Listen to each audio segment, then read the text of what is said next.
ഇപ്പോൾ ആരെങ്കിലും ഇഷ്ടപ്പെട്ട് വന്ന് ചോദിക്കുകയാണെങ്കിൽ കൊടുക്കാൻ എനിക്കൊരു ഇഷ്ടപ്പെട്ട വില കിട്ടുവാണെങ്കിൽ അതും ഒരു ബ്രീഡർമാരോ അല്ലെങ്കിൽ അതുപോലെ സംരക്ഷിക്കാൻ കഴിവുള്ള ആർക്കെങ്കിലും കഴിവൊന്നും ആരെയും കൊച്ചാക്കി കാണുമല്ല, ശരിക്കും പട്ടിയോടുള്ള ഇഷ്ടം കൊണ്ട് അതിനെ നോക്കുന്ന ഒരാൾക്ക് മാത്രമേ അങ്ങനെ ഉണ്ടാക്കി തന്നെ നമുക്ക് കൊടുക്കുകയുള്ളൂ.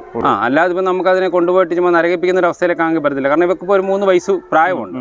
അപ്പോൾ ഈ 3 വയസ്സുള്ള അവളെ ഇനിയും കൊണ്ടുപോകുന്ന ഒരാൾക്ക് എനിക്കൊരു ഇഷ്ടപ്പെട്ട വില കിട്ടുവാണെങ്കിൽ ഈ പറഞ്ഞതുപോലെ ഞാൻ നോക്കുന്നത് പോലെ തന്നെ ഇന്ത്യൻ ബ്രീഡുകൾ ഇഷ്ടപ്പെടുന്ന ഒരാളും അതുപോലെ വല്ല സംരക്ഷിക്കാനോ അല്ലെ അദ്ദേഹത്തിന് അതേ കൊണ്ടുപോയി എവിടെയെങ്കിലും ഈ ആണിനെ കണ്ടെത്തി ബ്രീഡ് ചെയ്യാനുള്ള സംവിധാനം ഉള്ള ആളാണെങ്കിലും ഞാൻ മുൻഗണന കൊടുക്കുകയും ചെയ്യും. ഇപ്പോൾ നിലവിൽ ഇതിൻ്റെ കുട്ടികൾ അങ്ങനെ എന്തെങ്കിലും ഇല്ല, ഈ ദിവസം വരെയും ഇതിനെ ബ്രീഡ് ചെയ്ത് കുട്ടികളുണ്ടായിട്ടില്ല. കാരണം ഒരുപാട് വീഡിയോയിലൊക്കെ കമൻ്റായിട്ടൊക്കെ വന്നിട്ടുണ്ട്. കാരണം നമ്മൾ ഇതിനെ ഡ്യൂപ്ലിക്കേറ്റ് ആയിട്ട് മറ്റ് ബ്രീഡുമായിട്ട് ഒരു സാമ്യമുണ്ട്, അങ്ങനെ ക്രോസ് ബ്രീഡ്, അങ്ങനെ ഒരു ക്രോസ് ബ്രീഡ് ഉണ്ടാക്കി കൊടുക്കാനായിരുന്നെങ്കിൽ നമുക്ക് ഈ എൻ്റെ ഫാം നിറച്ച് കുട്ടികളായേനെ. കാരണം എനിക്ക് ഇതിനോടൊപ്പം ഉള്ള നാടൻ ബ്രീഡുകൾ വലിപ്പമുള്ള ചിപ്പിപ്പാറയും കന്നിയും രാജവാളയൊക്കെ കിടക്കുമ്പോൾ വേണേൽ അതിനെക്കൊണ്ട് ക്രോസ് ചെയ്തൊരു കുട്ടിയെ നമുക്ക് ഉൽപ്പാദിപ്പിച്ച് കൊടുക്കാൻ പറ്റുമായിരുന്നു. പക്ഷേ ദിവസം വരെ ഒരു കുഞ്ഞിനെ പോലെ